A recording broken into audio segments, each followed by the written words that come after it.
যোৱা কেইদিন ধৰি নগাঁও লোকসভা সমষ্টিৰ অন্তৰ্গত বিভিন্ন এলেকাৰ পৰা বহু লোকে মোক টেলিফোন যোগে বাৰে বাৰে সুধি আছে যে আগন্তুক লোকসভা উপনিৰ্বাচনৰ কাৰণে AUDF দলে প্ৰতিদ্বন্দ্বিতা কৰিবনে নাই বা AUDF দলে কাক প্ৰাৰ্থী হিচাপে প্ৰক্ষেপ কৰিব। বিশেষকৈ নগাঁও লোকসভা সমষ্টিৰ অন্তৰ্গত চামুগুৰি, ৰূপহী, ধিং, লাহৰীঘাট, জাগিৰোড, ৰহা বা নগাঁও সদৰ, মৰিগাঁও এই সমষ্টিকেইটাৰ বিভিন্ন এলেকাৰ পৰা বহু লোকে মোক অনুৰোধ কৰি আছে যে এইবাৰ AUDF দলৰ পৰা এজন ভাল প্ৰাৰ্থী প্ৰক্ষেপ কৰক। আৰু তেওঁলোকে এটা কথা কৈ আছে যে যোৱা লোকসভা নিৰ্বাচনত 2024 চনত আমি ভুল কৰিলোঁ। আমি ৰাহুল গান্ধীক প্ৰধানমন্ত্ৰী বনোৱাৰ ধান্দা কৰি প্ৰদ্যুৎ বৰদলৈৰ নিচিনা এটা নিমখ হাৰাম এজন গাদ্দাৰ লোকক আমি ভোট দি দিলোঁ।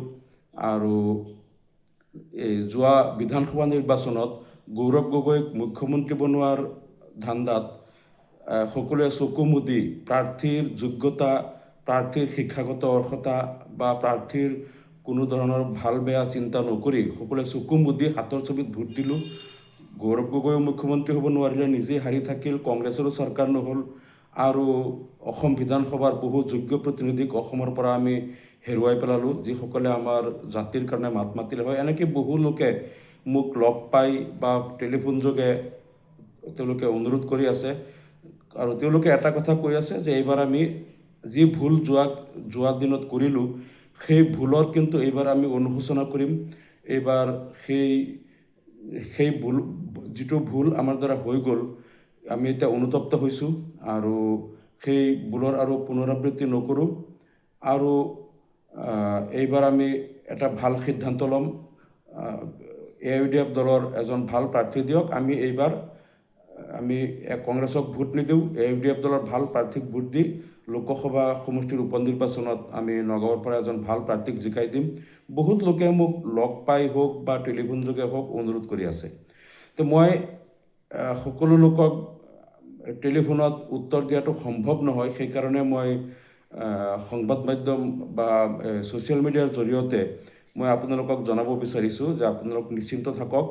নগাঁও লোকসভা সমষ্টিৰ আগন্তুক উপনিৰ্বাচনত AUDF দলে প্ৰাৰ্থী প্ৰক্ষেপ কৰিব, এই কথাটো ইতিমধ্যে দলৰ মজিয়াত চূড়ান্ত সিদ্ধান্ত গ্ৰহণ কৰা হৈছে। আৰু এটা কথা যে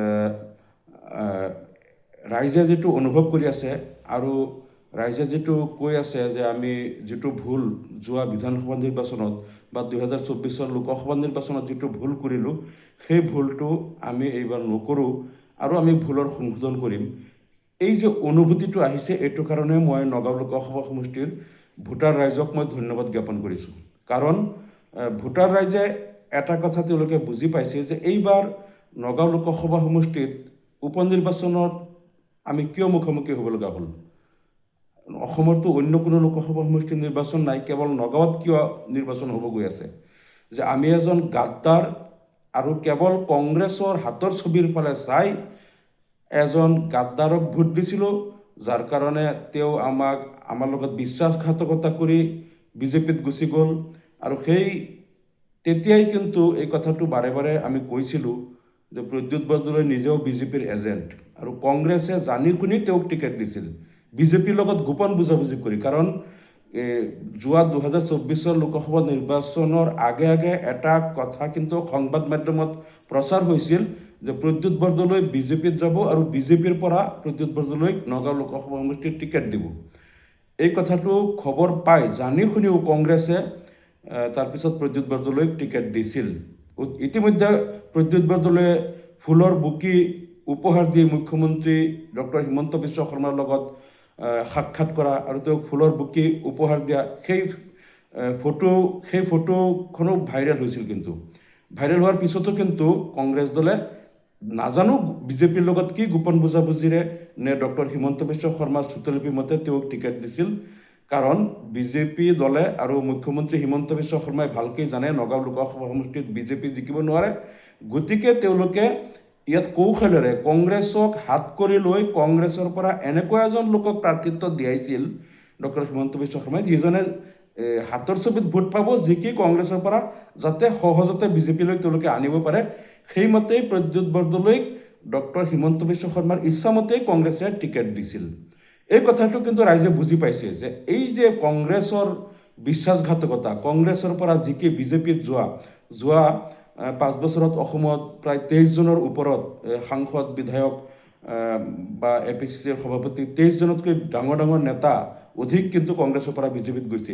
এই কথাটো কিন্তু এতিয়া নগাঁও সমষ্টিবাসী ৰাইজে বুজি পাইছে আৰু নগাঁও সমষ্টিবাসী ৰাইজে এতিয়া আমাক ফোন কৰি যোগাযোগ কৰি আছে যে এই গাদ্দাৰ বেইমান কংগ্ৰেছক আৰু ভোট নিদিও, কংগ্ৰেছক দিয়া আৰু বিজেপিক দিয়া একেই কথা, কংগ্ৰেছক দিলে বিজেপিত গুচি যায়। আৰু এই কংগ্ৰেছৰ প্ৰতিনিধিয়ে কোনো দিন আমাৰ হৈ সংসদত গৈ মাত নামাতে।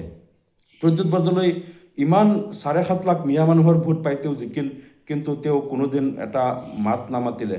ৰকিবুল হুছেইনে আমাৰ অসমৰ সংখ্যালঘুৰ হৈ এটা মাত মাতিব নোৱাৰে, মাতা নাই আৰু মাতিবও নোৱাৰে। তেওঁৰ যোগ্যতাটো ৰাইজে কিন্তু ইতিমধ্যে চাই গ'ল।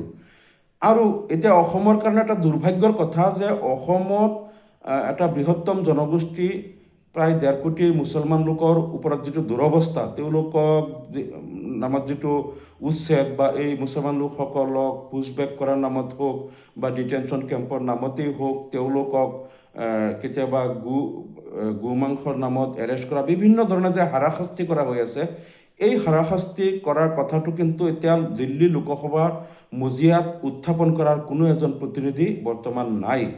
আৰু এটা কথা এতিয়া অসমবাসী ৰাইজে বুজি পাইছে, নগাঁও লোকসভা সমষ্টিৰ ৰাইজেও বুজি পাইছে যে যেতিয়ালৈকে বদৰুদ্দিন আজমল চাহাব দিল্লীৰ সংসদৰ মজিয়াত MP আছিল, তেতিয়ালৈকে কিন্তু বিজেপি চৰকাৰ থাকিলেও অসমত সংখ্যালঘুৰ ওপৰত উৎপাতটো অলপ কম আছিল।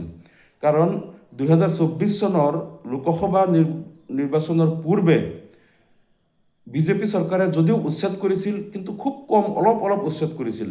কাজিৰঙাত এবাৰ উচ্ছেদ কৰিলে, তাৰপিছত দিল্লীৰ সংসদৰ মজিয়াত মৌলানা বদৰুদ্দিন আজমল চাহাবে তাত প্ৰতিবাদ কৰিলে, আমিও অসম বিধানসভাৰ মজিয়াত প্ৰতিবাদ কৰিলোঁ। প্ৰায় 1 বছৰ উচ্ছেদ স্থগিত থাকিল। তাৰপিছত জামুগুৰিহাটৰ ওচৰত, চতিয়াৰ ওচৰত, জামুগুৰিহাটৰ ওচৰত অলপ উচ্ছেদ হ'ল। এইটোলৈ দিল্লীত আমাৰ সাংসদ মহোদয়ে প্ৰতিবাদ কৰিলে, আমিও প্ৰতিবাদ কৰিলোঁ, আৰু প্ৰায় 1 বছৰ উচ্ছেদ বন্ধ থাকিল। তাৰপিছত শোণিতপুৰ, তাত জোৰাশিমুলুত অলপ উচ্ছেদ হ'ল। এইটো প্ৰতিবাদ হোৱাৰ পিছত প্ৰায় 8-9 মাহ বা 1 বছৰ উচ্ছেদ বন্ধ থাকিল। গতিকে তেতিয়া যদিও বিজেপি চৰকাৰে অলপ উচ্ছেদ কৰিছিল, কিন্তু প্ৰতিবাদ হোৱাৰ লগে লগে কিন্তু তেওঁলোকে এই কাৰ্য বন্ধ ৰাখিছিল। কিন্তু যেতিয়া 2024 লোকসভা নিৰ্বাচন পাৰ হৈ গ'ল আৰু মৌলানা বদৰুদ্দিন আজমল চাহাব জিকিব নোৱাৰিলে আৰু অসমৰ পৰা এই অসমৰ সংখ্যালঘু ৰাইজৰ হৈ দিল্লীত মাত মাতিব পৰা কোনো প্ৰতিনিধি যেতিয়া নাথাকিল, তাৰ পিছৰ পৰা কিন্তু বিজেপি চৰকাৰে সংখ্যালঘুৰ ওপৰত তীব্ৰ অত্যাচাৰ, নিৰ্যাতন আৰম্ভ কৰিলে। আৰু প্ৰত্যেক মাহত, কোনো মাহত 2-3 বাৰকৈ অসমৰ বিভিন্ন জেগাত উচ্ছেদ আৰু এই মুছলমানৰ ওপৰত অত্যাচাৰ আৰম্ভ কৰি দিলে।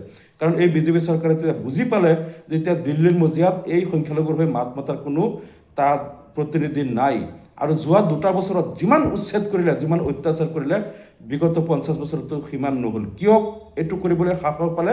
যে দিল্লীত এতিয়া এই সংখ্যালঘু মানুহৰ মাত মাতা কোনো মানুহ নাই। এই কথাটো বুজি পায়। কাৰণ দিল্লীত মাত মাতিলে কি হয়, দিল্লীত কেন্দ্ৰীয় চৰকাৰে কিবা কৰক নকৰক, কিন্তু সমগ্ৰ ভাৰতৰ মানুহে গম পায় যে এই অত্যাচাৰটো কি হৈ আছে। আনকি দিল্লীৰ সংসদৰ মজিয়াত যিটো প্ৰতিবাদ কৰা হয়, যিটো কথা কোৱা হয়, আন্তঃৰাষ্ট্ৰীয় বাতৰি হয়।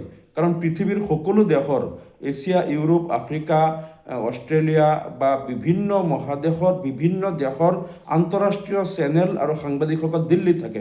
দিল্লীৰ সংসদৰ মজিয়াত কোনে কি কৈছে, কি কোৱা নাই, সকলো কথাবিলাক সেই ৰিপৰ্টাৰসকলে নিজৰ দেশত তেওঁলোকে আন্তঃৰাষ্ট্ৰীয় বাতৰি কৰে। আৰু গোটেই পৃথিৱীৰ মানুহে গম পায় যে অসমত এই সংখ্যালঘু মুছলমানৰ লগত কি হৈ আছে, কি অন্যায় হৈ আছে।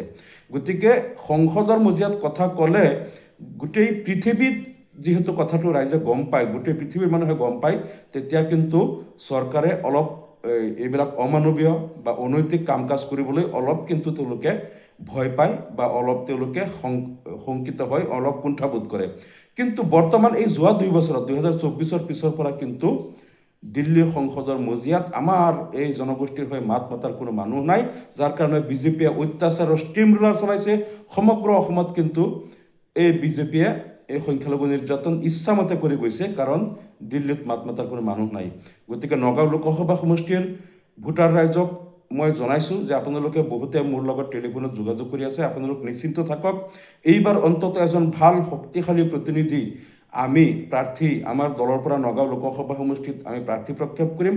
আৰু এই নগাঁও লোকসভা সমষ্টিৰ আটাইতকৈ বেছি ভোটাৰ হ'ল ধৰ্মীয় সংখ্যালঘু ভোটাৰ। ইয়াত মুছলমান ভোটাৰ 12 লাখ আছে, প্ৰায় 61%। গতিকে এই গৰিষ্ঠ সংখ্যক মানুহৰ যিবিলাক দুখ দুৰ্দশা, তেওঁলোকৰ ওপৰত অন্যায় অত্যাচাৰ, তেওঁলোকৰ উচ্ছেদ, তেওঁলোকৰ মাটিৰ পট্টাৰ বিষয়ে, গৰাখহনীয়া বা ভূমিৰ সমস্যা, এই কথাবিলাক দিল্লীৰ মজিয়াত যাতে অন্ততঃ নগাঁও লোকসভা সমষ্টিৰ এজন সাংসদে উত্থাপন কৰিব পাৰে, তেনেকুৱা এজন সাংসদৰ প্ৰাৰ্থী আমাৰ দলৰ পৰা প্ৰক্ষেপ কৰা হ'ব। ইতিমধ্যে আমাৰ দলৰ পৰা নগাঁও লোকসভা সমষ্টিৰ প্ৰত্যেক এলেকাত ছাৰ্ভে কৰা হৈ আছে, আৰু ছাৰ্ভে কৰি কোনজন প্ৰাৰ্থীক দিলে আটাইতকৈ বেছি ভোট পাব, ৰাইজে কাক বিচাৰিছে, এই খবৰবিলাক আমাৰ দলৰ পৰা প্ৰত্যেক নগাঁও লোকসভা সমষ্টিৰ চামগুৰি, ঢিং, ৰূপহী, লাহৰীঘাট, জাগিৰোড, মৰিগাঁও, নগাঁও সদৰ, ৰহা, এই 8টা সমষ্টিতেই কিন্তু তলে তলে আমাৰ দলৰ পৰা ছাৰ্ভে কৰি খবৰবিলাক সংগ্ৰহ কৰা হৈ আছে। এজন ভাল প্ৰাৰ্থী দিয়া হ'ব, আপোনালোকক মই প্ৰতিশ্ৰুতি দিলোঁ। আৰু সকলোৱে আশা কৰোঁ যে এইবাৰ অন্ততঃ আমাৰ নগাঁও লোকসভা সমষ্টিৰ ৰাইজে ভুল নকৰি যাতে আগন্তুক উপনিৰ্বাচনত AIUDF দলৰ এজন শক্তিশালী সাংসদ দিল্লীৰ মজিয়াত পঠায়, তাৰ কাৰণে সকলোকে অনুৰোধ জনালোঁ।